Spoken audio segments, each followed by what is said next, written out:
ចិត្តខ្ញុំខ្លោចសាខ្មាំងផ្ដាច់ចេតនាអ្នកហើយនឹងខ្ញុំឃ្លៀតអ្នកចេញតាអោខេត្តសៀមរាបប្រៀបថាណោសតកាលខ្ញុំប្រតិព័ន្ធការបាត់ដំបង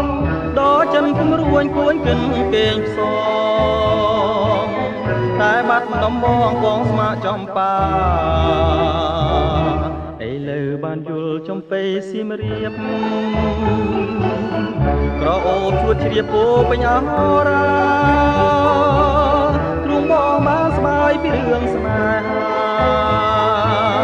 ដល់ផ្កាចំបាឲ្យរៀមក្រៀមក្រមរយព្រួយរយនឹករយសានទន់តឹងពុំឃើញនំនឹងតែជ្រៀងផ្ដាផ្ដាំកន្លងក៏ទៅជាយូរខែឆ្នាំ